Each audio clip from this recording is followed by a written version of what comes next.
I don't know what it was. I don't know why it was, but usually at the end of the show, when we do a little Sky Drive segment, when we do a little, morning rush segment, every once in a while I'll throw in a curveball and I'll just, something randomly, that passes in my brain. And I realized last week I teased. By the way, this is me not wanting to talk about the Eagles yet. I teased this movie that I had seen, this character that I had seen, and I never delivered on the tease. And I hate when I do that because I just imagine someone being like, well, who was it? What was the movie? I got a text from my dad the other day, and he's like, you got to watch this movie. It's called The Equalizer 3. And I'm like, all right, hold on a second. So it's Denzel Washington is the Equalizer. I have never seen, at that point, an Equalizer film. But the movie is set in Italy. My father is 100% Italian, did the DNA test thing, 97% not just Italian, but Southern Italian. And they're like 2% Greek and then 1% North African, which is like everybody. Everyone has that little like 1%. But anyway, so he does it. And I'm like, oh, it's set in Italy. I've seen the previews, whatever. He's like, it's amazing. I was like, have you seen the previous two? He's like, no, I've not seen the previous two Equalizer. So he literally watched it to see the setting of Italy. So I watched. I don't like watching sequels without watching the whole thing, and I'm not going to give anything away from the movie in particular, except for this. That character, if you're an Equalizer fan, I absolutely love that character. It's like a not real life, but it's like if somebody with that particular set of skills just decided to become a superhero and just go around doing good deeds for people. True, with very violent ways of accomplishing them. However, that's all entertainment. It's a movie. But I'm fascinated by the character. So I will say this. In the last 2 weeks, I have seen every Equalizer film now. Usually what I'll do is, during the breakfast or lunch or whatever, I'll watch something, and I'll watch like 20, 30 minutes of it, and then I'll, move on with my day and do things I gotta do, like an adult. And, adulting, as the kids say. And I'm watching it, actually, as the adults say, and I'm just fascinated by the character. So that was the tease that I'm paying off on from a week ago. I hope that brings closure to some people. Hollis Thomas joins the show today, ladies and gentlemen. Always great to catch up with Hollis. He breaks it down. He has a suggestion for who should be the offensive play caller. He is done with Brian Johnson. And I found it interesting yesterday during Nick Sirianni's press conference. Holy Stromboli.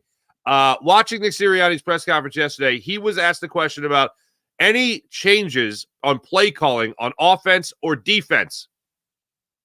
That might seem crazy, but when you do change the play caller with 4 games left in the season for one of your units, like you did with the defense there, it's not that crazy. Going into the playoffs, you're going to make a change? One-word answer, no, he is not. He was asked a whole bevy of things. Injury updates for A.J. Brown, Jalen Hurts, really anybody that's out for the season. Nakobe Dean even was asked about. That's not happening. Sidney Brown, you saw his post on social media yesterday saying, thanks for everything. He is done for the year with the ACL tear. But Devontae Smith, Cam Jurgens, A.J. Brown, Jalen Hurts are the injuries that we have to follow. As far as updates for all of them, this is what we got on Devontae Smith, Cam Jurgens, and A.J. Brown. We'll see. We'll see. Yesterday, Nick Sirianni said that the team was off, so he had not seen those players. Those players were not in at the NovaCare complex. Today, it looks like we'll get a little bit more of a substantial update on what's going on with those 3 key players, or 4, really, including Jalen Hurts. I would be shocked, absolutely shocked, if Devontae Smith was out. I'd be shocked if Cam Jurgens was out. I'd be shocked if A.J. Brown was out. And I sure as hell would be shocked if Jalen Hurts was out for Monday night's matchup against the Tampa Bay Buccaneers. So I expect all those guys to be in. Sidney Brown obviously not going to be in there. But as far as Devontae Smith, Cam Jurgens, A.J. Brown, that's the we'll see. Jalen Hurts, he says he's got to see him. He just knows he's going to fight through pain. He knows he has seen Jalen Hurts fight through pain, i.e. the shoulder injury last year. So he expects him to do the same type of thing this year. We'll get to one cut I have for you guys from Nick Sirianni today about everything that he's going to get into when it comes to this team getting used to the defensive play caller in Matt Patricia, because it's still astounding to me that they made the decision when they did, and it has led to this much confusion. And my point throughout this month of making the change is that this is the swing you're going to take. You better be right. You better have solid contact. If you're going to swing at a pitch that's at your eyes, you better hit that ball out of the park. And they didn't, clearly, in this game. With all people, I don't even want to say being negative, but with a bunch of people also talking about this team as if they already done, I feel like being real. I mean, what confidence have they built over the last month of the season for you? 0? Yeah, okay, good. Yeah, me too. And even beyond that. And remember, we're supposed to flush the entire month of December and a little bit of January too, unfortunately. But a lot of people are building up that negativity, and rightfully so. They're calling it as they see it. You know who's not doing that? Hollis Thomas. Hollis Thomas is not doing that. He's got a great suggestion for who he wants to be the offensive play caller. He's got a great suggestion for what is going on here with the rookie wall, or not even the rookie wall, but the young person wall, because you can include Jordan Davis in this as well, not just Jalen Carter, and Hollis Thomas goes in on that a little bit. So I look forward to playing that conversation. It's a long conversation. We got to talking. We became a couple of chatty Cathys, ladies and gentlemen. Became a couple of chatty Cathys. All right. And also the Flyers made a trade. Rather wild one. Kid didn't want to be here. Drafted him anyway. Told you didn't want to be here. And now he's not here. Fun how that works out. So we got a whole bunch of things to get into today for the show when it comes to our beloved Philadelphia sports scene. But let's get into Nick Sirianni yesterday. That was the injury highlights and all that stuff, or lowlights, I should say. So we should be getting more of an update as the week goes on, of course. One of the things, 2 things that stuck out to me yesterday from the presser, other than injuries. One was a question he got from Jeff McClain of the Inquirer about Jeffrey Lurie. And what's the message been from Jeffrey Lurie throughout the downfall and demise of the season, where the Eagles, of course, finished the regular season at 1-5. What went on? What's he saying to you as the head coach? Seems like it's all support, according to Nick Sirianni. We all know that could change in the drop of a hat. But I really have no doubt, if a team quits on a coach, regardless of what the record is, and he doesn't win against the Tampa Bay Buccaneers, and you have a similar effort against the Buccaneers than you did against the New York Giants this past weekend, Nick Sirianni will not be back. And going into that Giants game, I was so far on the other side of the argument that said, oh, he's got to be fired. You got to fire Nick Sirianni. Is he on the hot seat? That question being thrown out there. So far on the other side. I did not think he was on the hot seat. I did not think he was close to the hot seat. And I did not think that this team had quit on him. But as I said, right after the game against the Giants, where they lost 27-10, that was the effort of a team begging for a head coaching change. That's what it was. And it's a shame. It's not all Nick Sirianni's fault. It goes so far beyond Nick Sirianni where it's not just him as the problem. I don't believe that he is the one that made the change as defensive coordinator. And I'll continue to quote Hassan Reddick. That's what the higher-ups wanted to do, not the coaching staff.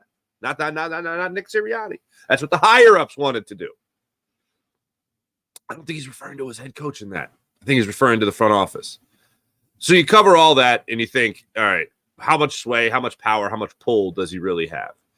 And I thought about this and talking with Seth Joyner about it in the post-game show. He had a similar view than I did. If you're a player, how do you respect a coach that could simply just be a pushover? How do you respect that guy? How do you listen to that guy? How do you look at him as an authority figure? If the front office, for instance, just makes changes and lets him know about it. He doesn't make the change. He doesn't make the decision. It's just them making the call. How are you supposed to respect that? That's not good. If that's in a locker room, if that's already in the players' heads, and now they have to adjust drastically, according to them, because of a new defensive play caller, that's not great. And offensively, things are stagnant, things are stale, and you're not making changes on that side of the football, unfortunately. It's a haunting thing. So yesterday he was asked about confidence from Jeffrey Lurie and the owner. He said, that's nothing but support. Nothing but support. I do believe if they lay an egg against the Tampa Bay Buccaneers, you're cleaning house and you're moving on. The saving grace for a guy like Nick Sirianni might be something that's extremely negative, though, for the fans. And that is maybe there's a changing of the guard as far as the leadership of this team goes. If Jason Kelsey's gone, if he retires, if Fletcher Cox is gone, retires, if Brandon Graham is gone, retires, there could be a big changing of the guard as far as the leadership, and maybe he'll have a little bit more of an impact with some of the younger guys on the team than he would some of the veterans on the team. Hassan Reddick being the one to speak out, that's a Pro Bowl veteran speaking out. That's one of the best pass rushers in the NFL speaking out because he doesn't feel as if he's being used properly. It could all change. So right now it might be all support, might be all hunky-dory. But, man, if they get that same kind of effort out there on the football field in Tampa that they did in the Meadowlands on Sunday, Nick Sirianni is not going to be here. Doesn't have to be just a loss. It has to be an embarrassing loss. And I didn't even think it would be that to put Nick Sirianni on that proverbial hot seat. Something else that stuck out to me for the press conference yesterday was the question about communication. I did not understand Nick Sirianni's answer. And it was our friend John McMullen that asked him the question. Communication issues. Outside looking in, seems like there's a lot of communication issues. Do you think it's fair criticism? Why or why not? Obviously, we're not playing and coaching good enough or to the standard. I spared you guys of a standard quote here by playing it, not playing it. On either side of the ball, there's going to be many different things at this point. There's going to be some things that they schemed us up on. I listened to the quote. I watched the press conference. I found it funny that a question that he answered about communication, I did not understand. So that made me feel like, maybe it's not just us that are not getting the message. Maybe it's also the team. And then there was this gem. This question, and this is one I will play for you. This question was from Tim McManus of ESPN. We've seen that it takes a year or so for players to adjust to a new coordinator. What gave you the confidence that these guys would be able to acclimate to a new defensive play caller and tailored scheme in such a short amount of time? And here is what Nick Sirianni had to tell you. And too, that we're not completely changing, to adjust Matt's philosophy. Matt's also doing things to fit the defense that's currently in place. So to me, that's not what the issue is going on. Are we doing some different things and some new things? Yeah, of course, but we're doing some different things and new things on offense as the year progresses. And so that to me is not, that we're very conscious of that, and we understand that when you put something new in, every detail has to be ironed out, and every offense that you could go against has to be, to be prepared for with that scheme that you're putting in. And so that's done with thought in mind. And so that to me, that's, we're being conscious of how much we're changing and what we're doing, because it is hard to change to say, hey, we're going to run a completely new defense at this point in the year when Matt took over. And that's why we're not doing that. We're just making some adjustments, some different things that we're doing when we're going through defense. And hey, has it been good enough these last couple of weeks? No, but we're still working like crazy to get it better. There you go. There you go. You know how there's a problem? And put it this way. Sure, teams could have bad days. Defensive units could have a bad performance. Offensive units, obviously. You can just have a bad day. This is a whole month we're talking about here. Bleeding into the playoffs. This is a historic collapse that we're talking about here. But if you needed more evidence than over the last 6 games of the season, averaging 28 points surrendered per game, a full touchdown more than a touchdown than you were in your first 11 games of the season, how the mounting evidence, the cherry on top, is that you are starting the playoffs on Monday. In less than a week, the playoffs start. The regular season is over. Communication issues? You're still being asked about who your play callers are going to be. Before week 18, leading up to the Giants game, we were screaming from the mountaintops. I was screaming from the mountaintops. You're talking about communication issues? You're talking about fixing mistakes that have been occurring with great regularity over the last month? And we're talking about this at the end of the season? Less than a week, the playoffs start for you. And you try to build any confidence this week about not being a one and done. Yeah, don't know about that one. It's horrifying. And now you're talking about tweaks to your defense. You're talking about, we're not drastically changing. It's still the Eagles defense with Matt Patricia as the play caller. I don't know how many times I got to go back to the analogy, but man, oh man, you just fired a head chef mid-meal. You already served salad. You had the entree in the oven. And when you put the entree in the oven, you fired the head chef and you brought in somebody else. Now you finish it. It's like, what am I even making here? Oh, no. You've been to the restaurant before. You know what you're doing. It's like, no, not really. I was just an advisor. Like, what the hell are you doing? Getting questions. Imagine, just think about it for a second. Just think about this for a second. The Eagles changed defensive coordinator 4 games left in the season. Then, right before the playoffs start, the Eagles changed their play caller, their offensive play caller right before the playoffs start. That seems nuts. But with this team, with this coaching staff, with this hierarchy in the front office, totally plausible. I could see it. I mean, this is a team. Andy Reid had a little bit more sway than Nick Sirianni, but Juan Castillo, your offensive line coach, becoming your defense coordinator. Odd at the time. Hell of a jump. So that's where we're at right now. Not great. It's not a great feeling. So to help give us good feelings, to help give us good vibes, ladies and gentlemen, I feel like there is only one person that we can talk to give us those good vibes. And it's 4th or 5th time on the program.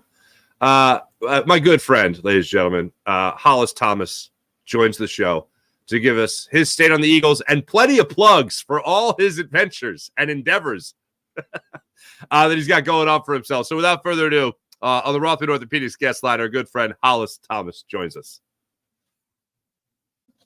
Doing this, there's an old saying, Hollis, and you know this. You don't do the show in the green room. Yes. And we just did like a solid 20 minutes. Yeah, but some of the stuff we can't say. No, some of the stuff we definitely cannot say. You are absolutely correct, because that's his friends talking. What's up, brother? I'm chilling, man. How you feeling, man? I feel great. Let's get the plugs in. Show me the sweatshirt. It's awesome. This is This is part of the Damn Skippy Club. If you go to phillysportshirts.com and click the vetted, there's a vetted tab now. And we also have vetted t-shirts. We have Damn Skippy t-shirts, and we have, this is my new one, my sunflower one, where if the victory may not be pretty, but the W is sexy. And they also have Maximize My Sexy t-shirts and hoodies, t-shirts and hoodies, and my damn Skippy t-shirt. But wait, there's more. There's the Hollis blender. You can get a blender. But no, wait, there's more after that. The Hollis Thomas coasters to keep your booze cold. And you can also catch me at any of the Eagles games, away or home, at the Philly Sports Strips tailgate. You can go and check out my tailgates at phillysportstrips.com. And when they ask you who sent you, you tell them the tank sent you. Tell them the tank sent. It's easy to remember. Just 1 second. For the people on the podcast, you're going to have to see this because the hoodie is amazing. There you go. When I put this out on the social media platform, this will be our thumbnail. You in that sexy sweatshirt. So there you go. Appreciate you. I have to get you. What size are you had to get you one? XL. XL. Are you sure, big homie? Do I need to put a double? I say you my guy. You're my guy. You're just telling me that your son is morphing into a small DT, and I told you that I think you thought I was talking about the caboose of your woman. I was talking about you and those size 42 jeans that you wear. 38, and the elastic waist. Yeah, jerk. Say it one more time. 38 husky. I know you met me. I'm known for having what we used to call the badonkadunk. Just say, as a man, you have immense posterior. A man. What we're saying, folks, is huge ass. We're saying huge ass. Now, go ahead. A quick sidebar to one of my favorite people in the world. I just found out the Jacksonville Jaguars let go of Mike Caldwell. So, no, wait, hold on. We were just talking about big butts. What? Does he have a huge butt? No, because his butt got fired. So, but I say that I don't want to take over your show, but I No, take it over. I say that to say what I've been looking at defensively. You let me see a clip earlier, and I snickered at it too when I was watching the guys who should be rushing the passer, chasing running backs down the sideline. You don't get to make that. You know when you don't get to make that pass when you're on your back. And I think those guys are faster running forward towards the quarterback in 5 to 8 yard increments than they are running 20 or 30 yards downfield, chasing damn Saquon Barkley down the sideline. It's like it's the as you can see, I'm donning my Eagles apparel, all Yes. of it, because I refuse. I don't give a damn what nobody say. It's a win, lose, or draw. It's like You're with the Birds. Yeah, with the Birds. We going down. If the Santa sleigh is not moving, if we all don't believe. And if you don't believe that we gonna come out and fight until the end, then don't bring your ass. Don't even watch the damn game. Just hear about the score later on. But the one thing that I feel like that our guys are getting a bit of bum coaching right now, and they're in a bit of a tailspin, especially defensively, because I say, but I'm not gonna even blame it on Jonathan Gannon anymore. I feel like we kind of dropped the ball, and we should have let Matt Patricia start off coaching the defense in the beginning. And because based on experience, I don't know no other team that could go the record that we have with 2 first-time play callers at the coordinator position. But we've done it to this point, and now it's time to either poop or get off the pot. But I refuse to be one of those negative Nancy's that's talk about fire Nick Sirianni. I'm like, seriously, dude, he hadn't even had a losing record. I was like, who you gonna go get?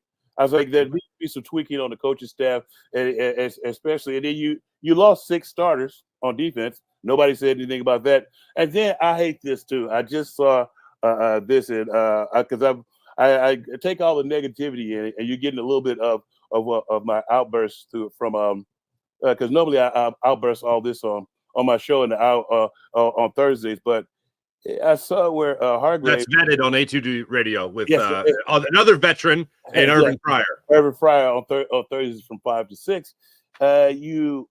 He talked about the intensity of practice, and he's talking about all the practices in San Francisco are harder than the ones there. I was like, yeah, it's easy for you to say now because you're up there. Right, Javon Hargrave, yeah. You can't. You weren't saying that. You weren't saying that right when you were here. I was like, so I mean, when people start, everybody's got an opinion now, and it's like, I think the guys need to look from within and search deep down within themselves and come out and feed everybody a nice big smushy crap sandwich. I know you got bills to pay, so I'm trying to be on my best behavior cursing wise. So all good, baby. Oh, hey, all good, baby. Okay. First off, just a lot to unpack there. A lot to unpack there, Tank. Let's start off with this. The cut that we were talking about was Hassan Reddick, right? And I've been referencing this. I think it was since Friday. Yeah, since Friday morning, because he spoke Thursday after the AJ Brown media session at his locker. Right. Hassan Reddick spoke the following day, and that's where he was talking about. Like, he literally, they said, what do you think about dropping back in coverage? And he was like, yeah, whatever I need to do. And then he took a step back and just kind of laughed and then went, but, I'm here to help the team. That whole thing. He said the right thing, but his reaction said something totally different. He even talked about the difference in the defensive play caller. Right. In Matt Patricia versus Sean Desai, and how difficult it is. With 4 games left in the season, it's no wonder that they're having communication problems because they switched up their guy. Yeah, it's difficult to do that in midseason, and if I was Matt Patricia, like I would have did what so I have a little hand in coaching a little bit because I'm meticulous and I like to know what everybody's doing when I'm in the defense. So what I would have did if I was Matt Patricia, I would have took a couple of blitzes and a couple of coverages and just went in there and just because football is never going to change. And you guys just run some stunts up front. If you're gonna leave 6 guys in the box, they're gonna run the ball, and because you're out man, you got 6 in the box, and then you don't have blue chip. We don't have blue chip linebackers. Instead of having them step back there like this and wait on stuff, send them, give them an assignment.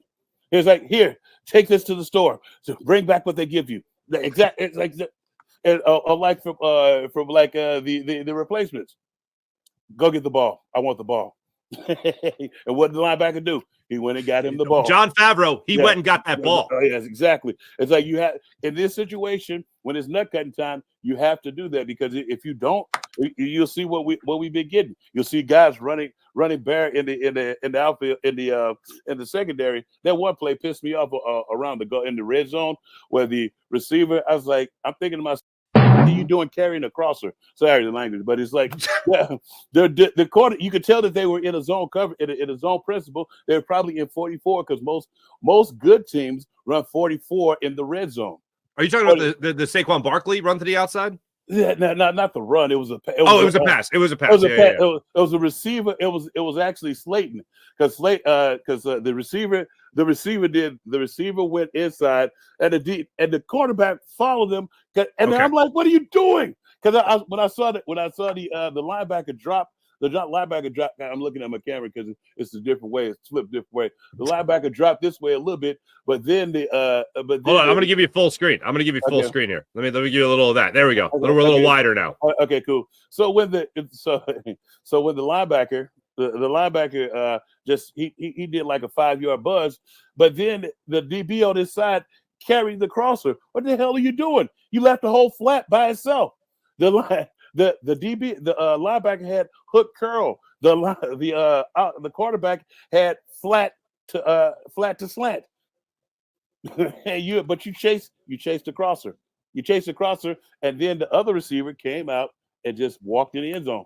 Oh, you're still going. I got a wide screen again. There you go. Okay. The other receiver just came out and just walked to the end zone. I'll have to go back and look at the Slayton touchdown. Yeah, it was. Oh man. It made them look like geniuses over there. Okay. Like, man, so good. So how you talked about making the change. You talked about not firing Nick Sirianni, but just to focus on the Patricia deal. I agree with you on what you said earlier. Mm-hmm. What was Sean Desai even doing here if you had this kind of not fail safe, but the in case of emergency break glass, and in this glass case is Matt Patricia. So I agree with you that that's the decision they should have done, but instead they went with Sean Desai. Mm-hmm. So, and here's the thing. It wasn't even mid-season. Like the Bills made a mid-season change at offensive coordinator. Yeah, the Eagles did it with 4 games left in the season. Yeah. So there's just not that I think Shaq Leonard is like headed to the Hall of Fame tomorrow and he's that level by any means. No. But he was here for a week under Sean Desai. Right. Then the following week, he's got a new play caller, and he's got 4 games left. Like, what the hell are you doing here? And even Hassan Reddick during that media session talked about how the decision was from the higher-ups felt this was the decision to make. It's very difficult. Guys are trying to adapt. How difficult is it really, Hollis? You're a guy that would know. It's extremely difficult to go off and do what they're doing, but the one thing you have to do is do your assignment. And no matter what they call, you can't blow assignments like that. I could. It's like it. We could sit here and shit can't. We could talk about all the calls we want to, but no call that either one of those guys would have made has you chasing a crosser, and the other guy running scot free. Now the part where I feel like it was coaching was we have guys who should be chasing, who should be rushing the passer, who should be around the line of scrimmage making plays, dropping into coverage. The thing where we're allowing mediocre quarterbacks sit back there and look like the second coming of Joe Montana. And it's like, dude, what are you doing? You put I don't give a damn who the quarterback is. You put pressure on them. And then we run the same stuff. We run into guy. Run some stunts, man. Right, confuse the offensive line. That's like it because occasionally, and I learned this. You learned this early on as a player. After your first couple of years, they know what you can do. They know your strength. I was like, but so in the game, that's where the coaching comes in. The coaching comes in to move you around, to make them miss you sometimes, to teach you how to be a technician and kick the other person's ass. They're gonna give you a toolbox. They give you a toolbox, but it's up to you what you put in that toolbox to take with you. Because Jim used to give us a lot of stuff, and I when I was a rookie, my first and second year, I wasn't with Jim, so the stuff that I was getting from Emmett Thomas and all those guys, rely pretty much on brute strength and sheer know-how and charm. And charm. but I knew what I was supposed to do. As for defensively, and so when I say what they the stuff that they give you is like they give you the fact that Kevin Bayard had to ask could they scout the receivers themselves. I was like, you supposed to do that anyway. When we go ahead. I was just gonna say. So what you're telling me, it's exactly what you've always told me about Jim Johnson. It's what Jeremiah Trotter has told me about Jim Johnson. It's what Hugh Douglas told me about Jim Johnson. Basically, it's a very basic thing. It's a very cliched thing. It's the whole put your players in the best possible position to make a play. If you know a player does something really, really well, that's what he does. Every once in a while, yeah, maybe a little curveball, but that's it. Put it this way: before, remember before Mike Mamula got hurt that second time when he messed up his knee before he quit. He looked like an All-Pro, didn't he? And he looked pretty damn good. Exactly. Had an interception. Had about 6 sacks. Oh yeah, I was going to say 8, but okay. Yeah, it was probably 8 because they end up re-signing him to a nice extension. Now you're actually going to have me go on Pro Football Reference right now and look up that season. Yeah, it was right. It's right before. Like, then he end up turning up his knee and stuff. I was like, but you put the positions in the position to make plays. It's up to you to pull the trigger. He's gonna put the proper gun in your hand, and you can't use that reference because the landscape of things nowadays frowned upon. It's frowned upon. It's frowned upon. 8.5 sacks in '99, and then 5.5 the following year. Then and an interception. And beep bop. Where is the interception? And an interception. So yeah, 90 he had 8.5 sacks and the interception. Whoa, we took that 41 yards. Whoa, speed demon for the touchdown. Yep. By the way, when the hell was he ever referred to as Highway 50 or Highway 59? Probably in college. Just looking at that on all right, now I still talk to a boy, Mama Lama, all the time. That's my guy. I honestly, so you know my story. I was born in Ambler, then we moved away for a little bit. I was back here by I was about 10. And I'll never forget one of the first Eagles jerseys I saw with great consistency was Mike Mamula. That's like one of the first ones I really remember. He was a top 6 pick? Yeah, I think he was 6. Yeah. Now I'm going to go back. Now I did not expect to look up Mike Mamula. First round, 7th overall pick. Yep. That's too funny, man. And now I'm, of course, looking up your page that I know you have a great gripe with because they shortchanged you here. These bastards. I know, those sons of an onions. So how do you fix it? How do you fix this defense and overall this team? How do you fix it, Hollis? What's your plan? You got to close out. Well, I think we're fixing it for them. Everybody's against them right now, so nobody's expecting them to do anything. So it's one of the things where when you're back against the wall, how are you going to react? How are you going to react? Are you a fighter or are you a bitch? And all bitches ain't women, so that's true. We're not talking about women. No, we're talking about female dogs that might be scared. Yes, talking about scaredy cats. So to speak. Now we're also talking about cats. Yes, all inclusive. It's like, but and I think everybody's doing it for me. Everybody's like saying that they can't do it. And now it's the one thing that you have to do is you have to simplify the defensive game plan. And I think the fact that I was like, I'm not going to, it's a faceless opponent. You have to go out there and you have to start executing the way that you can. I think that's the first thing. And you have to take a good, long, hard look at and see, now you got me thinking Hargrove. Hargrave, yeah. Well, Hargrave was talking about the practices. They say they practice hard. I think everybody practices hard. If you ain't practicing hard, then you don't, It's like, and I guess the ones in Santa Fe are more intense, probably because it's a little warmer now. It's nice out there. It's a little nicer. Yeah. So let me ask you, as a defensive tackle, I want to talk to you as the defensive tackle here, and I know you're always a defensive tackle. Yes. But when it comes to this team, and you're watching it from a defensive perspective, and you look at that offense, are they as predictable as people talk about? It's only one reason they are right now. It's the offensive coordinator. I watched it. I was pissed off and watching the Giants game. We run the ball down their throat, and then we run a 30-yard play, and you come back and throw 3 passes in a row. You have to punt. Somebody should have went up there to the booth and either slapped him or fired him on the spot. And then you damn near get. Yeah, what the hell is this with Quez Watkins stuff? I don't know why does he keep flashing up? Oh, he's going up and making plays, Tank. He's going up there making plays. That was his spot duty against a really bad team. I agree with you. Yeah, And I don't get it. And they keep throwing his ass up there, and then I will say just real quick. I will say he barely played, if at all, the previous week, and this time you did not have Devontae Smith. AJ Brown left early, so I mean, lack of options. But then you throw a wide receiver screen again, and them to get killed and throw another pick. You know what I mean? That's like so you do think it is a predictable offense, though? I think the offense coordinator needs to sit his ass down.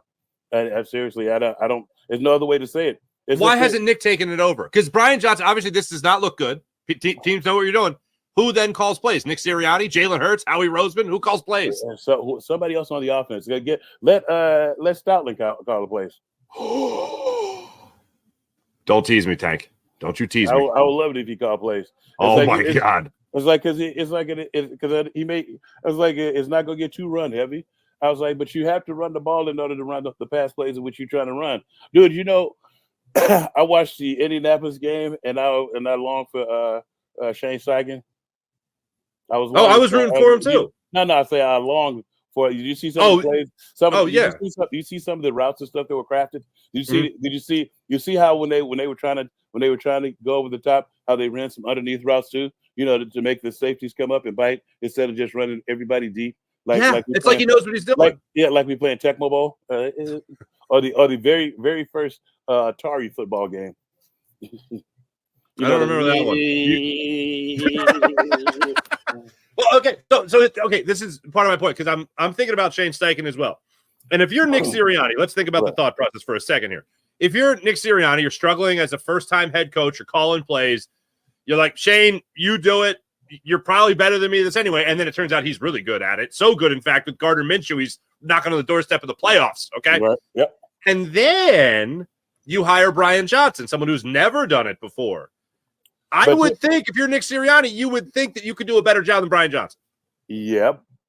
That too. But you think, when they move Brian Johnson up, the thinking is he was a quarterback coach while we did this last year. Mm-hmm. That's why all the fans are pissed, because you sat back and you watched how it was done last year, and nobody cared that it was. Last year wasn't predictable, and even when it was, we were still kicking ass.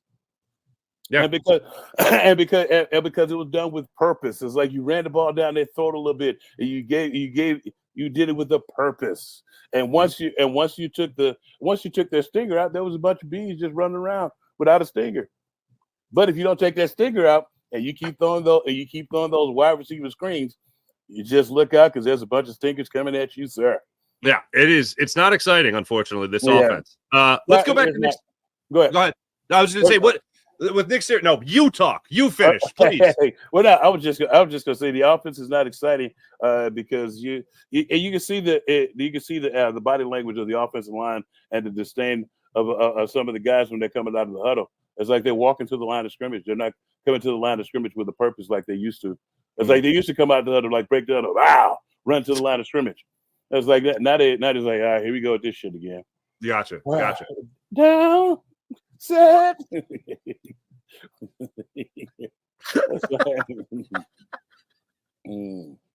So that's a beautiful cadence. All right, so little Giants. Nick Sirianni. Now that's creative. Little annexation of Puerto Rico. Yes.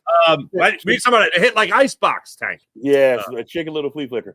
You can't run a chicken little flea flicker. Chicken little flea flicker. Chicken little flea flicker doesn't pitch to Johnny. Hey, I'm Johnny. Please don't get me started on movie quotes. You know I can't get out of that rabbit hole.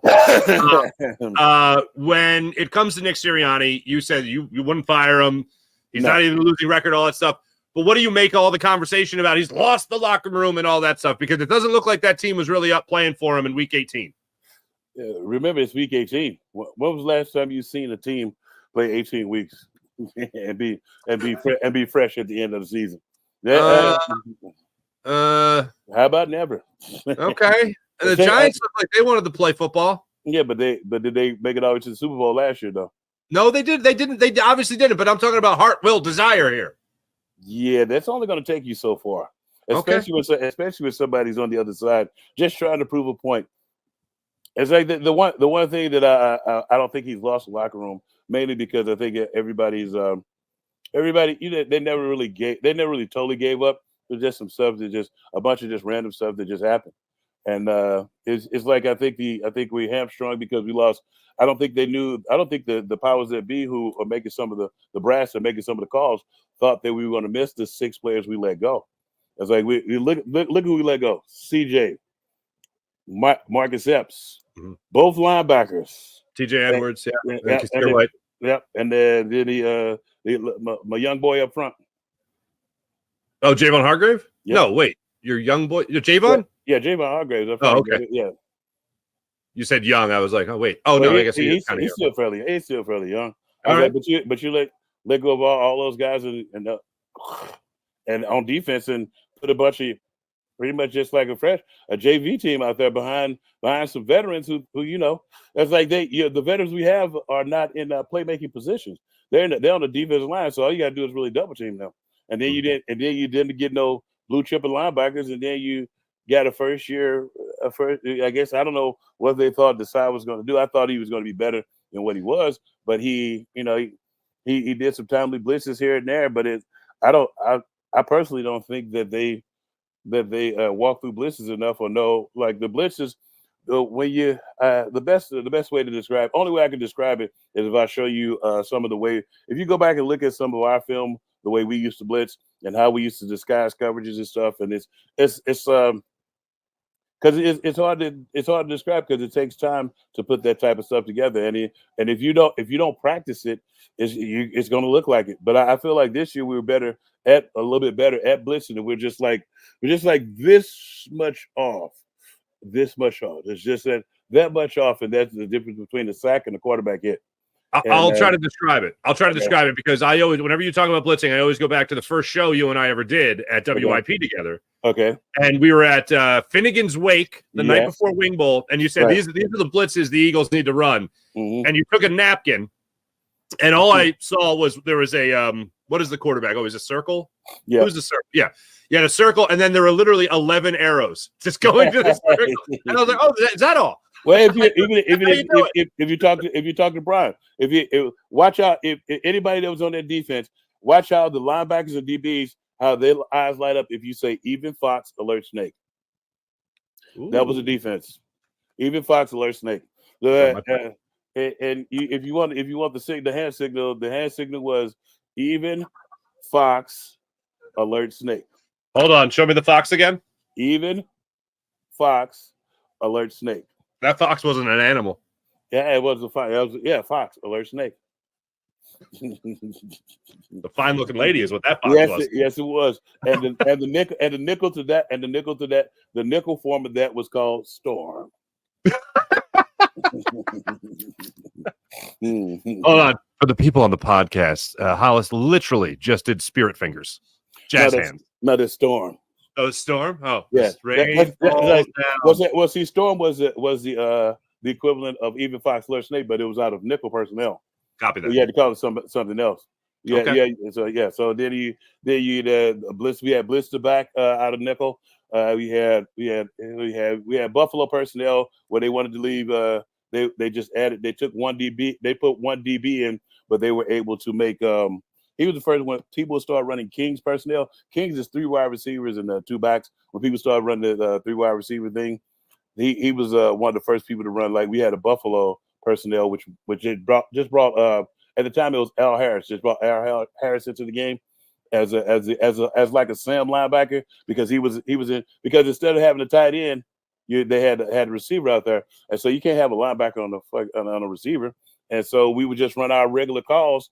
Our regular defensive calls out of their personnel, and it was just things like that you game plan. It's like playing chess. It's like you game plan these type of things, and you go through and you see what they try to do to you off the rip. And the other part too that he used to give us was I just learned from him to watch like 2 or 3 games of the offensive coordinator, and when you watch the offensive coordinator, you see his rhythms and see what he likes to do. But then you go back to the first 20 plays that he does is different from throughout the game. See, the first 20 plays in most games, they're trying to get ahead of you so that they can go into what they do best.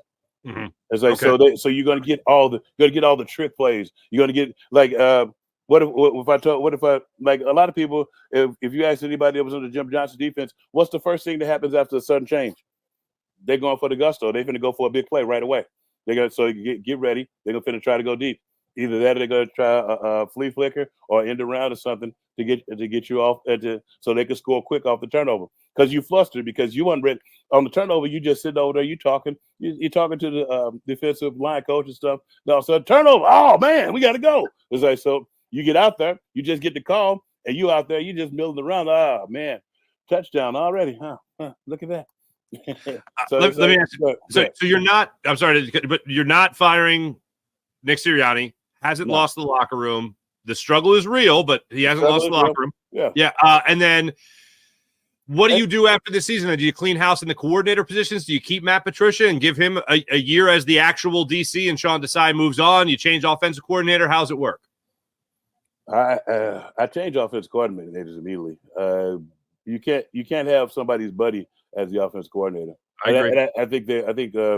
I personally think that Jalen and Brian Johnson are too close as far as because I think Jalen don't want to hurt his feelings, but he should. He should hurt his feelings. And the part about Desai Matt Patricia, I was like, hell, if they just fired Mike Caldwell, bring him in as linebacker coach. You see what he dude? I was like, it wasn't nothing. I'll be cracking up when they do something like this. You know who did something like this as well? Previously, firing the defense coordinator after you get after a playoff after a game where you don't get into the playoff. San Diego did that with Brett. Was it Brian?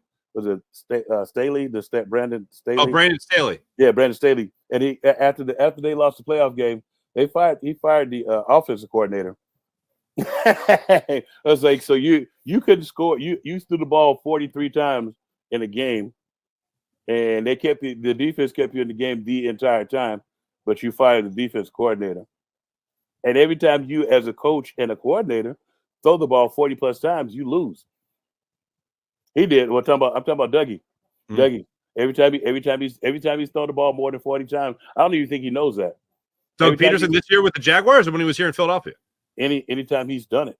Oh wow, I didn't know that. Go look it up. Oh, I will. I absolutely will. Thank you. No. He doesn't have a winning record, put it that way. I know when he was here, he was 0-3 or 0-4. Okay. Every time we do it here, we are 0 forever. Every time we throw the ball 40 plus times, because it doesn't take 40. It doesn't take 40 passes. Mm-hmm. You're playing complementary. You're playing football. It's a team sport. You go out there it's just what happened in New York in MetLife Stadium. You go out there, you get a 30-yard run. You come back and throw the ball 3 times. Is a young Andy Reid in there? What the hell is that? You throw the ball 3 times and punt, and then you get off the field. You put your defense out there who's already struggling because they don't know which way is up, and you keep on throwing them out there, and they give up 27 points. Yeah, to the Giants. How about that? Yeah, to the Giants who haven't scored that many points in eons. Mm-hmm. How do you like them? I do. Well, actually, before I get to the playoffs and all that stuff, Jordan Davis, Jalen Carter. As the season has gone on, they look like they have worn down a bit. Do you think that rookie wall is bigger than ever and more bricks in that rookie wall than ever, thanks to an 18-week schedule? Big time. It's like in that because I only played a 16-week schedule, and I hit the wall, and we went to the playoff. I watched Jeffrey Osborne sing the national anthem at Candlestick Park. And this for them, just picture this for them, for both of those guys. Did Ty Detmer start that game? No, yeah, Tyrone Detmer started. Yeah, Tyrone Detmer. Yes. Me Irvin Doc was just talking about that on this past Thursday. Okay. I'm vetted. We have Doc talk every other week. So Brian Dawkins comes on and talks with us. All right. So, but when you look at it, just think of those young guys, and we call them young guys, but they were they would be playing now, like now, national championship now. Just think they went 3 years of that, straight to the NFL. The first year in the NFL, go all the way to the Super Bowl. Then the second year you come back around, and it's like the human body can only take so much. It's 18 games. They added those 2 games. And they always preaching health in the NFL. If you really truly are trying to help, why are you trying to add 2 extra games? Well, I think you and I have had this conversation before, and I remember telling you the only reason Roger Goodell was going with the safety route and all that stuff was because he wanted to say, "Look, we made the game safer. We can make an 18-game schedule." Look, no, you can't make it. It doesn't matter how. That's what his argument was. I know, but it don't matter how safe you think you're making the game. It's still football. It's a violent game, regardless, and all the fines in the world and all the crap that they're doing now to the young guys, and they tell you it's like you see them not throwing flags. We talk about officials more than we talk about anything else. I just left it alone because it doesn't seem like they're going to do anything about it. And then when somebody like the thing with the Detroit Lions, that was the biggest travesty I've ever seen in my life. I sat there and watched that dude report against Dallas. Against Dallas, and I was like, they talk about 70 didn't report, 70 wasn't supposed to report, 68 reported. because 68 was the guy who caught the pass. So I was like, I'm looking, I was like, man, and to not know the rules. And then not only that one, and then the other play, the last time they were in the playoffs, when they were in Dallas, the illegal, not only the illegal contact, the pass interference, legal contact, and Dez Bryant walking his chalky mouth happy ass all the way out on the field with no helmet on, and the defense is on the field. You're on offense. Sit your ass down. And they do that for a specific reason. And no flag was thrown on any of that, and you pick the flag up. Not only that, you saw they picked up three or four flags in the game. We played them down there. So it's like you can tell that the fix is in. No foul on the play. No foul on the play. No foul on the play. We're in Dallas. We're in Jerry's world. You're always generous with your time. You're right. You're always generous with your time. And God bless you. You're the best. So I'm just asking this question here. Okay. Where do the Eagles go from here? Do they beat the Buccaneers? Do they at least get the one playoff win under their belt? Restore some sort of order going forward? Where do the Eagles go from here? I think we get one playoff victory, and then we're probably going to get ousted in the second round because I think it's just like you just said, the guys are tired, man. And it's like the human body can only take so much. And I just ran down to you what I'm tired from running down to you the schedule. Like just think about it. You go to the national championship 3 years in a row, and then you get drafted in the first round, and you playing and you start. You go all the way to the Super Bowl. Then there is no offseason because you got to get ready because you get started again because you went to the Super Bowl. Even though you lost, you still are the hunted one in your conference. In the NFC, you're the hunted one. So you're going to get everybody. That's what that was. This game against the Giants. That was their Super Bowl. It's like you played against the team that was in the Super Bowl. You beat the team that was in the Super Bowl the last year. And it's like it did, but you rattle off 10 out of 11 victories of the first 11 games, and then things start going awry. Your body started breaking down. It's I think it was meant for us to be the fifth seed to probably just get like one victory and then just kind of lick our wounds and rekindle it. But I'm hoping we win. I'm hoping we beat Tampa Bay. It's going to be a close game because they got a good strong defense, and but and they got some offensive weapons. And this defense hasn't done anything. Yeah, but you get Baker Mayfield. Yeah, it's Baker Mayfield in this defense, unfortunately. That doesn't know where the hell they're going. Yeah, but it's Baker Mayfield. Okay, Drew Lock. Yeah, but Drew Lock is on his way on the ascent. Drew Lock. I don't know, man. Drew Lock, Tyrod Taylor. Tyrod Taylor, he's a pretty decent quarterback. But Drew Lock, you're right. Drew Lock does blow chunks. I don't know what I was thinking. So you're being a contrarian. You're being a little bit, but I just don't like Baker Mayfield because I think he's a schmuck. I don't know if I could say that on the wait, a schmuck? A schmuck. Call him a schmuck. It's like I'm looking. I was like you. It's kind of like it's kind of hard to describe. It's a real putz. You know what I'm saying? Yeah. It's like you looking at it like, and you look at the way that he left stuff and like how he talking something, how he's trying to prove everybody wrong. I was like, dude, you were the first overall pick. Nobody doubted you. You start sticking up the joint. Cleveland went to Deshaun Watson. Yeah, well, but they after what? After countless times of him not throwing to the receiving core that they built for him. Fair enough. And he had one of the best running games still known to man. I'm just putting this down. Okay, go ahead. Put this down. Joe Flacco got off the couch and led the team to the playoff. Mm-hmm. Yeah. So remember what we was talking about in the green room about the decision making abilities? That's what game managers do. They're quality decision makers, and they can make all the throws. They're not gonna lose the game for you. Exactly. And that's to all those chumps that was messing with my boy Cam Newton about the way he dressed instead of concentrating on what he said. That's like because all the people on the ESPN show that were talking about the way he dressed, I was like, I could pick all of y'all apart. All of them look a mess, and there was a lot of fake stuff going on up there. And it wasn't aesthetically pleasing. And to go after him about his attire instead of what he said, this is what I'll give you.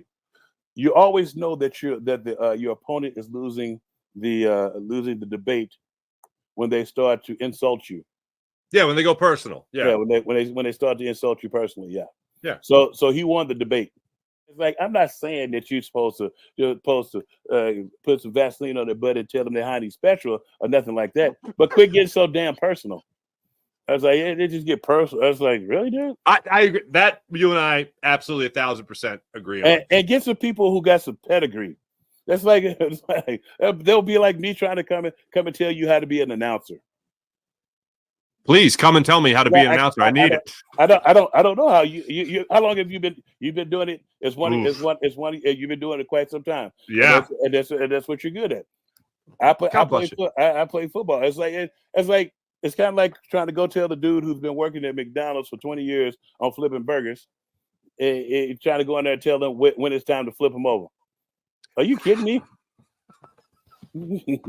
Or trying to a burger chef. I mean, or that guy, or that guy going to some chef at some restaurant in Paris. You know what I mean? Tell them, hey, get back to the burgers. Yes, what are you doing? Exactly. Do I come and knock the broom out of your hand while you at work? All right, folks, don't forget to pick up your Hollis Thomas Ginsu knives. Don't forget to pick up your Hollis Thomas coasters and koozies. Yes. And show me the beautiful sweatshirt again. Yes. The people on the podcast, this is just, it's glorious. It's glorious. I get the damn skippies, the sexies, all that stuff. You can get it where? At phillysportshirts.com and hit the vetted tab and go down and you'll see the damn skippy. It's a damn skippy club. Gotcha. It's a club now. You can be a part of the club. Do people like me belong? Can I get in the club? Yes, you can. As long as you don't. I'm gonna get you a double XL because you keep saying XL. And the buddy Joey from the Eagles wears a XL, and I gave one to Nick Sirianni. No, Joey, the bald dude. Yeah, he wears a large. Did you introduce me to him at Xfinity Live? I met him, right? I might have. Okay. Now, are you not for the Eagles? Yeah. It may have. I don't know if Joey was out there. Okay, never mind. I might be thinking of somebody else. You might be thinking of Vincent of Philly Sports Strips. No, definitely not him. There was somebody a while back with the Eagles that was of a similar physique as me. You probably talk about Bob Lang. No, definitely not. But I know badass Bob. Don't you worry. I know Bob. Yeah. Yeah, good dude. Hollis, always great catching up, my friend. Appreciate it. I think this is a new personal record for us. 45 minutes, brother. And we talked 20 minutes beforehand. Yeah, there you go. We spent an hour of my time. The national championship game is about to come on. Oh, look at that. I'm about to. It's actually they did the coin toss already. I think they did the first series. I wonder. Everybody thinks that are pining for the second coming of Bill Belichick and Harbaugh. Would you go Harbaugh in the NFL? I like his style as far as like what he did, the hard nosed running and stuff and playing. Sure. Yeah, I like the physically kicking the opposing team's ass. I do too. I like it as well. But you are not firing Nick Sirianni, but you No. are firing the coordinator. Oh, just yes or no. Are you firing Matt Patricia as well, or are you giving him a year? I'm giving him another year. Okay. I sat down and talked to Matt Patricia. I like him. He's a good guy.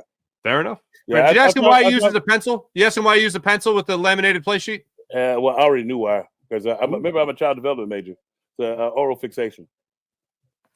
You develop it as a kid, and you never get out. A lot of times you never get out of it. You just choose different things, because he probably chewed on a bunch.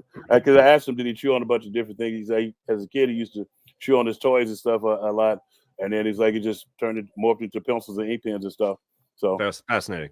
You never cease to amaze me, my friend. You never cease to amaze me. I was a child development major. So yeah, I did know that. It's a learned behavior as a kid, and if they don't get you out of the behavior, then you keep it all the way up till adulthood. I still have never forgotten the factoid about you telling me that twins in womb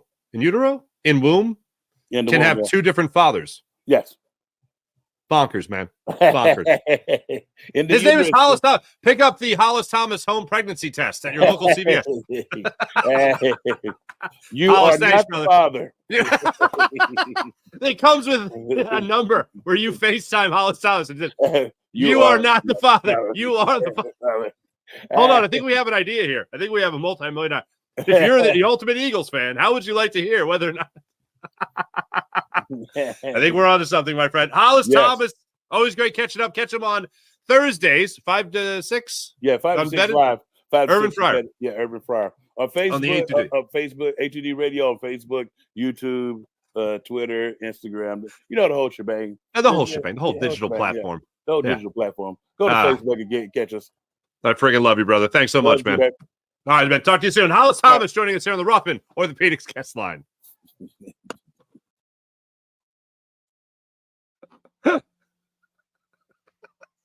Always great catching up with him. Lot to unpack. That's true. That's true about the twin thing there, the twins there. How about that? I didn't know that. He told me that, and you know what? I have no reason. Not to believe him. I do think the Hollis Thomas home pregnancy test would. Oh, that would be great. That would be great. So real quick, Stoutland to call plays, because this is all according. This is from the book of Hollis. Okay. Stoutland to call plays. Mike Caldwell comes in, was recently fired from the Jaguars as their defensive coordinator, comes in, and he is the linebackers coach here in Philadelphia under Matt Patricia. So he would give Matt Patricia one more year as the defensive coordinator. He does not fire Nick Sirianni. Nick Sirianni has not lost the locker room. Did talk about the rookie wall with Jalen Carter and even included Jordan Davis, just saying that those guys have played a lot of football over the last 2 years between them, 3 years between them. So those are a couple of things right there. And, they win a playoff game. So there you go. And also all the ha-has and he-he's in between. Hope you're feeling better now about life. And, yes, that was taped last night before the national championship game where the Michigan Wolverines, 134-13. Not too shabby. Blake Corum, by the way, 134 yards on the ground. Michigan as a team, 303 yards on the ground. The most ever in a championship game. That's pretty absolutely amazing. National championship game. That's pretty incredible. Let me tell you guys right now about the great people at the Game Time app. You want to go to the game? You want to go to the concert? You want to go to the big event in your neighborhood, in your city? Then download the Game Time app to your phone right now, gametime.co. Create an account. Use promo code FARZI, and you will get $20 off your first purchase. You shouldn't have to worry about tickets when you buy them. You should know that you have them, and you feel secure, and you feel good about where you bought them from, that you got a good deal, and you got a good ticket, you got a good seat. Game Time is the fast and easy way to buy tickets for all sports, music, comedy, and theater near you. Killer last-minute deals, all in prices, by the way, and you can view your seat before you purchase, so you know the best angle you can get. Also, the best price guarantee. Game Time takes the guesswork out of buying tickets. Last-minute ticket deals, flash deals, zone deals, easy to find and buy tickets for every kind of event in your area. And like I said, you can view the seats at the venue beforehand so you know exactly what you're getting. And let's not forget about that lowest price guarantee. You know what they do with that? You find another ticket in the same section, same row that you just bought, and you find it for less. they get 110% of the difference. They'll see 110% of the difference. That's the Game Time guarantee. So go to the Game Time app, download it to your phone, create an account, use promo code Farzy. That's promo code Farzy, and you'll get $20 off your first purchase. Download the Game Time app today. Last minute tickets, lowest price, guaranteed. How about MyBookie? MyBookie.ag. Take advantage of all they have to offer at MyBookie.ag, where you can use promo code Farzy for up to $1,000 cash bonus. You want to bet on the Eagles? You want to bet on the Sixers? You want to bet on the Flyers? How about that trade yesterday? You can do it all with the game, with MyBookie. MyBookie.ag. Use promo code Farzy for up to $1,000 cash bonus. And if sports ain't your thing, you don't want to bet on sports? You can bet on TV. You can bet on your favorite TV shows. You can bet on politics, all right there at the Game Time app. Download they did it again. Download MyBookie, mybookie.ag, and let the games begin. How about PHL Sports Nation, Philadelphia Sports Nation, enhancing your Philadelphia sports fan experience across all social media and blogs? That's phlsportsnation.com. Let's get into the chat check, ladies and gentlemen. A lot to get to here. We're going to go through it all, I promise you. Jason A., good morning. Sean Kilrain, what's going on? How you doing? The Equalizer doesn't play around. All his movies are fire. I got to say, they are fire. I really enjoyed them. It's like, I'll basically give the premise. I'm not going to give too much away. I'm not going to give great details. I'm just going to give the premise. So Denzel Washington plays this like ex-commando military ops guy. He's like Liam Neeson in Taken. He's like that guy. But instead of someone having to kidnap his daughter in order to start whooping ass, this guy just has to see bad people doing bad things to good people. And then he you know what he does? He equalizes it. And I also appreciated, not to play spoiler, I also appreciated that never in the trilogy is someone like, who are you? Because they all throughout the trilogy, who are you? And he doesn't say anything. He doesn't, there's no point. There's no corny point. And I know I hate this in movies when they're like, who are you? And he's like, the Equalizer. Like, there's nothing like that. You know what I mean? That's kind of cringe for me. So yeah, it's not like that. It's not like that. But you get the idea. I really enjoyed it.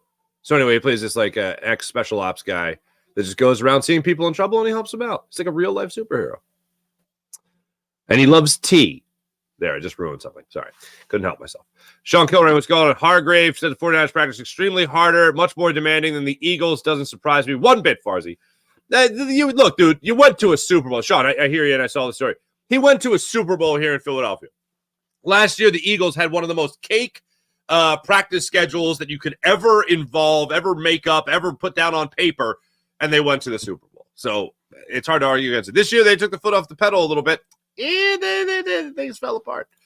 Jason A., I wonder why he didn't want to play for the Flyers. Was that ever announced? Just didn't want to be here. Just didn't want to be here. I thought the quote from Danny Briere last night, by the way, we're talking about Connor Gauthier, a 6th overall pick, and tore up the World Juniors as well. 6th overall pick of the Flyers. They just traded him last night. People kind of knew that there was rumblings of like discontent. Danny Briere said they wanted to give him space, and hopefully he would just kind of wrap his head around the idea of playing for the Flyers, but didn't want to be here, so they traded him away. They got Jamie Drysdale and a 2nd-round pick. So that's who they got in return. Drysdale had the torn labrum last year, so he played like in 8 games, I want to say.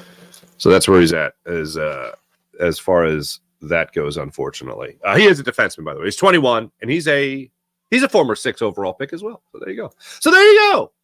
Anyway, little bonkers Flyers trade yesterday. Mally, fire everyone!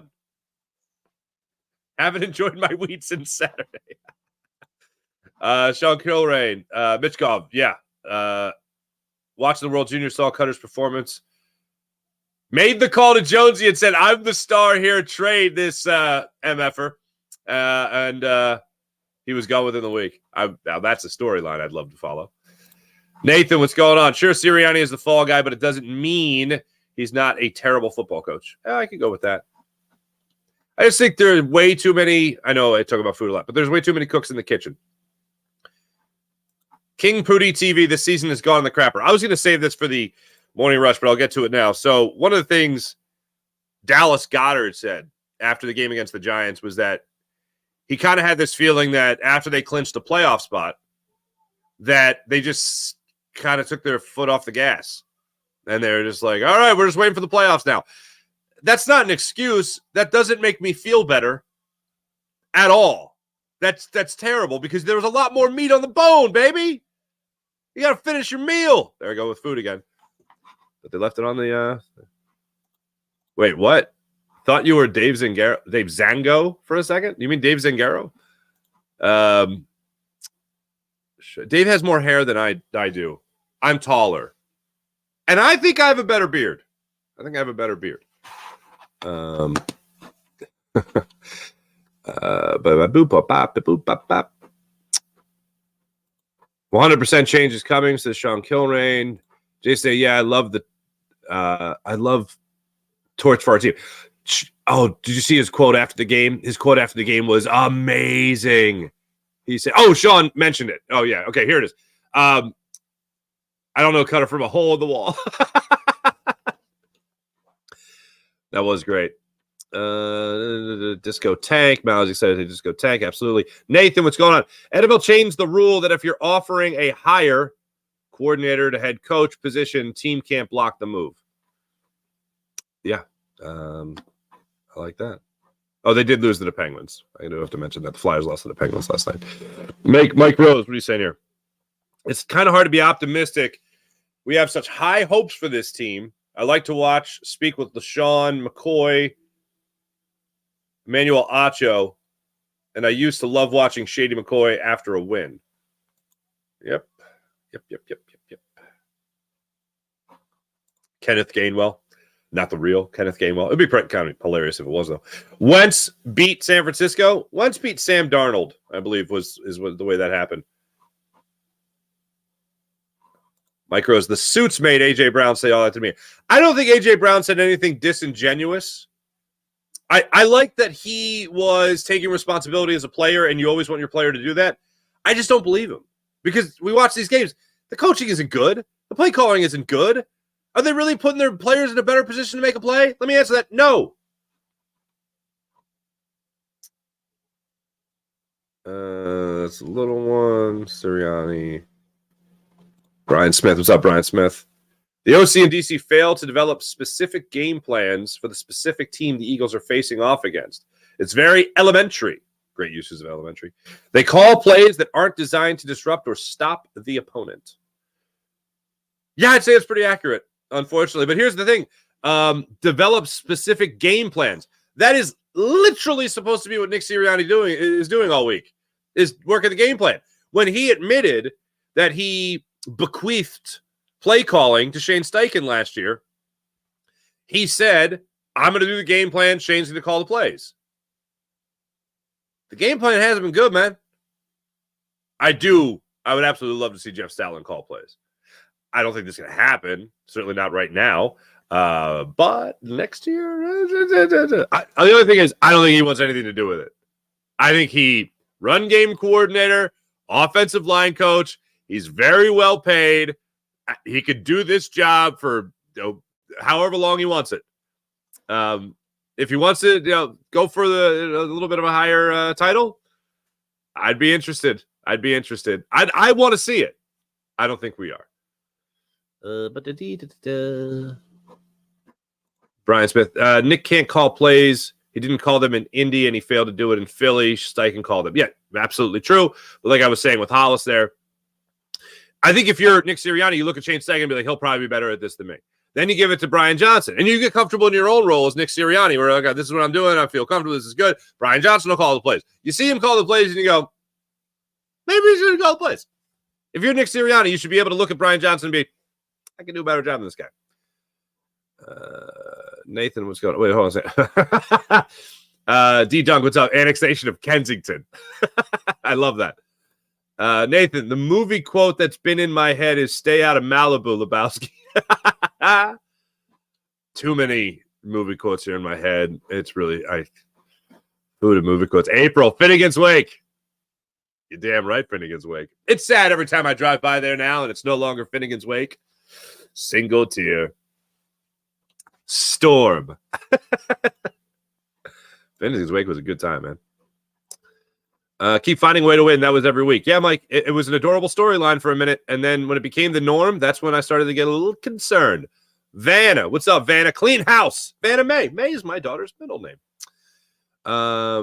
Clean house. Yep. Get rid of Nick, Howie, and get Jim Harbaugh. Here's the thing. Now hear me out. I don't have as big a problem with Howie as I do Jeffrey Lurie.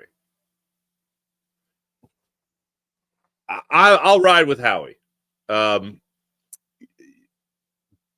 Get to 2 Super Bowls in a 5-year span with a different coach, different quarterback. That's pretty special. Howie, I don't have as much of a problem with as Jeffrey Lurie. I think Jeffrey Lurie is becoming increasingly hands-on as time develops. So I don't have as big a problem with Howie as some other people. I do think that this franchise is just always going to undervalue linebackers. I think that's always going to happen. And I think they're always going to value the trenches above all else. But I am not out on Howie yet. I'm out on Lurie and the meddling and the analytics department and how much emphasis he puts on it. That's what I'm out on. But the other thing is that a high-profile coach like a Jim Harbaugh or what's his name? Bill Belichick. They ain't coming here, folks. They're not walking through that door. Roseman would not be okay with it. Lurie would not be okay with it. Non-catch things. Steven. Fewer runs, more screens. Steve Ike on the play calling. Hello? What's going on? Get to the chopper. Says, oh, please don't get me started on movie quotes. What else we got here? What's up, Camel? How you doing? Nice to see you. Crazy, what's up? Nice to see you.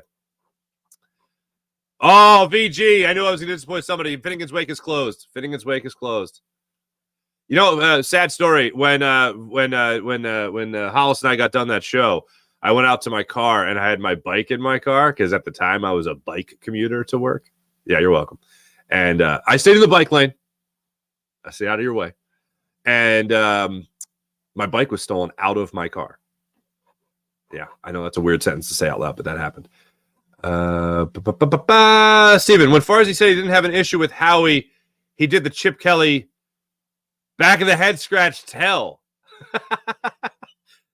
You picked it up on Chip Kelly too? Always doing that? I honestly don't have a problem with Howie. Not, like in terms of, I think Howie will let a coach do what he wants on the field. I think Lurie is the one that is over the shoulder with the analytics department to be like, no, you must do this. So I'd like Lurie to take a step back and Howie just to stay right where he's at and let the head coach do his thing. Does Howie have more say over most? Yes. In terms of what the general manager or player personnel will say? Yes, he absolutely does. Paul, what's up, Paul? How does this Eagles offense look so discombobulated with 3 Pro Bowlers in the offensive line? This is incomprehensible when you think about it. Goo. All right. Seriously, people, you can't do this to me. I have no control. I have to say it out loud. Who is your daddy and what does he do? Ringo Island is doing the movie quotes. I used to love Finnegan's Wake. I live in Florida now. Vincent G. Oh, Vince G. Finnegan's Wake, man. Let it rest in peace. Such a good time. Fire all defensive coaches. All right. Official YouTube of Hassan the God. All right. Good enough. Thank you. Thanks, everybody in the chat. You guys are wonderful, as per usual. Did I miss somebody? Did I miss a newbie? Yeah, no, I got the newbie. Okay. Thanks, everybody. I got April. I got. Yeah, everybody. Thank you very much. Wow, we're actually running really long here. I want to make sure I'm out by Birds 365. What else do I got? Let's get to the morning rush brought to you by Sky Motor Cars, skymotorcars.com. I mentioned the Flyers trade. I was going to save it for this. I already mentioned it. That's over with. That's done. See you later. Now we're going to get the 76ers back on the hardwood tomorrow night at 7:30 when they're in Atlanta. They have dropped 2 in a row. Oh, my goodness gracious. Flyers, after their loss last night to the Pittsburgh Penguins, they lost 4-1. They're back on the ice tomorrow night. They host the Canadiens, the Habitants, at 7 o'clock in South Philadelphia. So the funsies will be there. Thanks for watching. Thanks for listening. You guys are fantastic. My thanks to Hollis Thomas. Always great catching up with him as per usual. I'll be back with you guys tomorrow. Same damn time, same damn channel. That's how you got. Thanks, everybody. Coming up, 8 o'clock today. Stay tuned for Jody McDonald and John McMullen as they bring you Birds 365 right here on the Jacob Media YouTube channel. Make sure you guys hit like. Make sure you guys hit subscribe on the Jacob Media Sports channel, as well as the Farzy Show Sports channel as well. See you guys tomorrow. Have a great rest of your day.